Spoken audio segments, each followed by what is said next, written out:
So we are nearly at the finish line. We're almost there. Maybe two more videos to go, and then you have become a rhetorical analysis master. Okay, so let's get into it. So we know that we're talking about tone, and both of the things that we've established, we've been talking about tone, and so we're going to continue that within our paragraphs, within our meat of our essay, if that's what you'd enjoy calling it. So we're gonna play around with some ideas using the notes that we have. So tone. So throughout the passage, Pope maintains a tone that resembles a detached reporter who is observer of a scene. So he's detached. He's observing. Okay, and then it says, although the impact of the passage is seeing Holcomb in a less than positive light, so we know that throughout the passage it said that Holcomb was this and that, and it wasn't good, and we can even go back and look at that. Okay, back where our insignificant details. So one, barbed. Okay, it was talking about Holcomb. So let's see if we can go back find that barbed. Right here, the local accent is barred with prairie twang and ranch handle nasalness with men. Many of them wear narrow frontier trousers. That shows you that the place is dated. It's not that great. And also aimless congregation of buildings. Like, it just shows you that the tone is just very like, I hate Holcomb, I hate this place, I hate Arkansas. Okay, so let's get into that some more in a bit more depth. Um, and let's begin writing. So we know that throughout. So I'm only showing you things that are going to get you a 6 and above. So just understand that both of these things were going to get you 6 or 7s above. Both of these theses, and these are also acceptable by the AP Reader. AP Reader actually sends these thesis to us and says, like, this is what we like. So this is also from the 2018 book. So just be aware of that. So tone. Throughout the passage, so you can always start off that way. I think that's perfectly fine that they have it like that. And your AP readers will think so too. So keep point. Still don't know if I'm pronouncing his name. Maintains a tone that resembles a detached reporter. Um, maintains um, maintains a tone that resembles a detached reporter um, who is an observer of a scene. Reporter who is an observer of a scene. Once again, ignore my horrible misspelled words, but we're trying to get through this. So just beware, there's probably about 2 more videos, but you got this. You got this. You got this. You got this. Okay. So, reporter who is observer of a scene. Although the impact of the passage is seeing Holcomb in a less than positive light. So, although the impact of the passage is seeing Holcomb in a less than positive light. So we know this. Like I said, we just established that. That our notes even said that the insignificant details are the details that describe Holcomb as this horrible, horrible place to be, and so we can see that. So then positive light. So let's continue. The author really uses judgmental.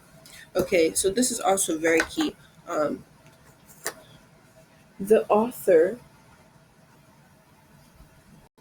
doesn't use judgmental things. He's not like, I hate this town. Like, he just says facts.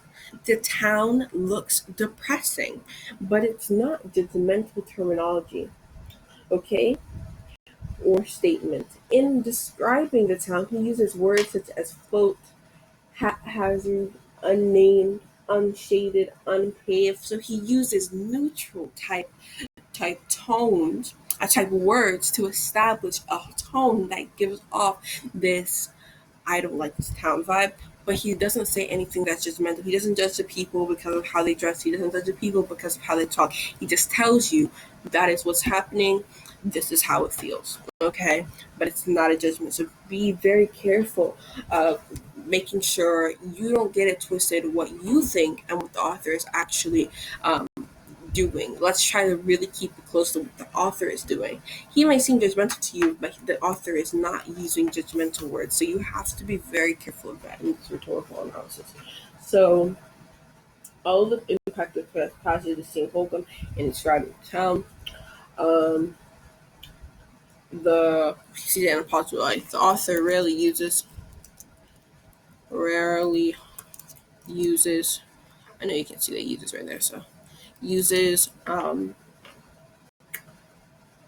judgmental terminology or statements. Judge mental terminology, G or statements movement. Okay, so we know that that's what the author does. Does in describing the town. We don't need all these in. So when you're using it's very important to know describing the town uses um, uses words such as float, um, um,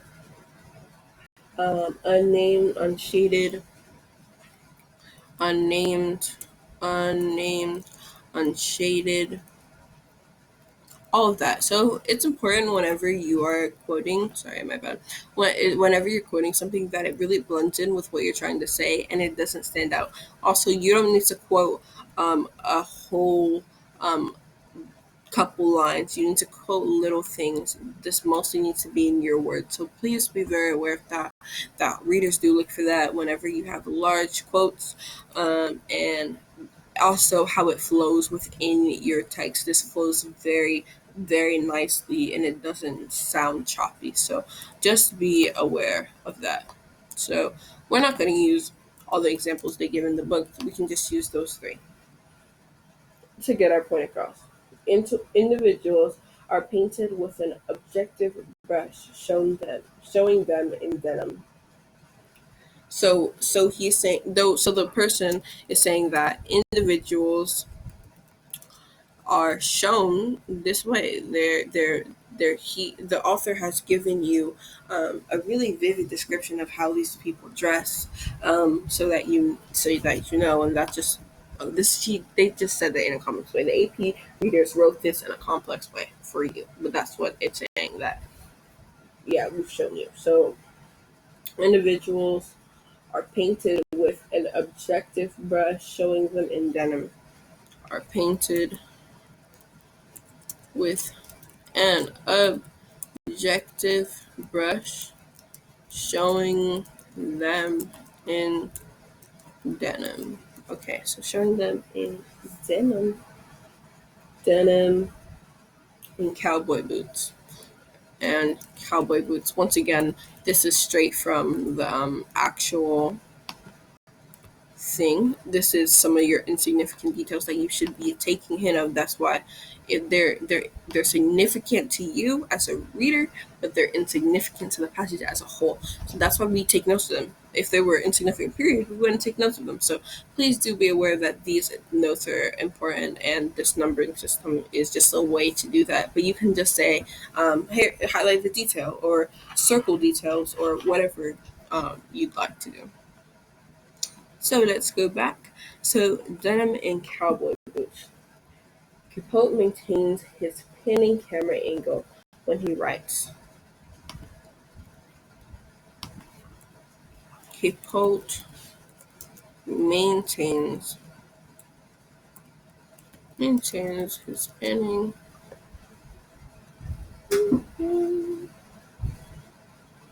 his panning camera angle when he writes of a building.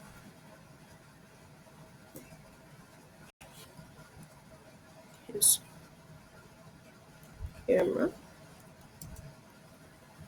angle when he writes of a building.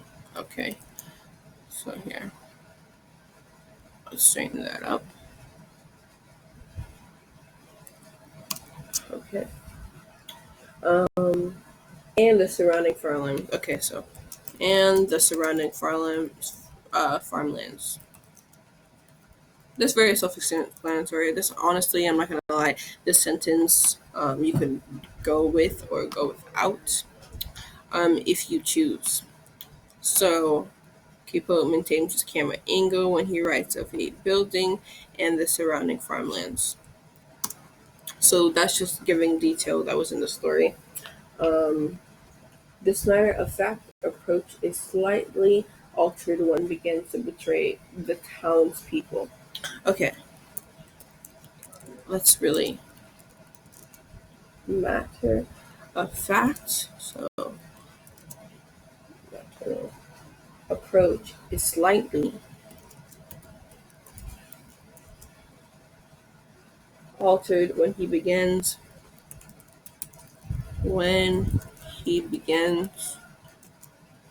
to portray the townspeople as a whole. Portray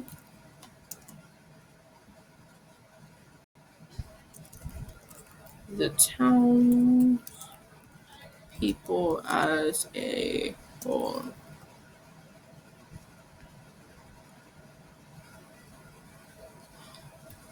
Okay.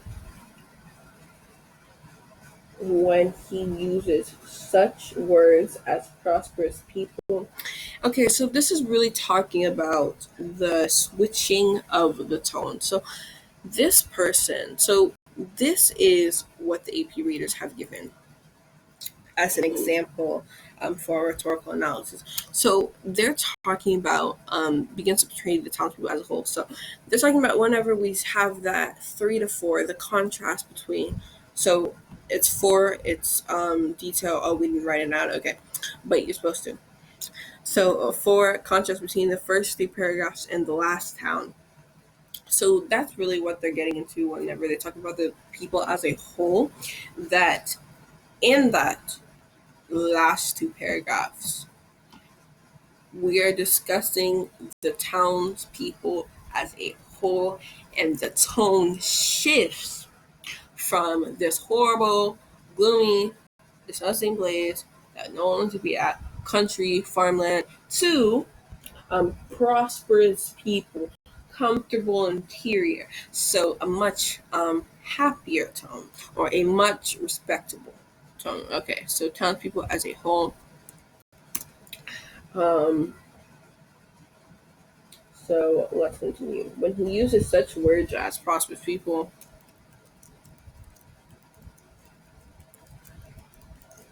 as prosperous people, comfortable interior, straight from the text too. So this is also citing. So just like I said about the citing, keep it nice and brief and short, and have done well. Let's keep the citing short.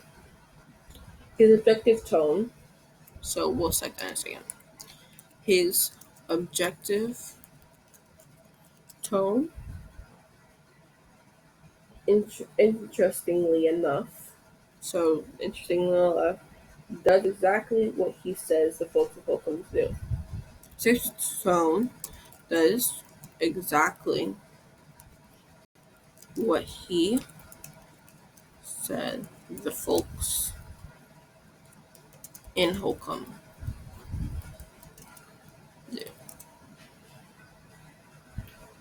He camouflages his attitudes towards the reality of the place and the time.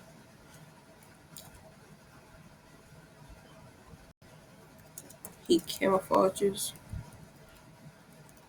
is reality.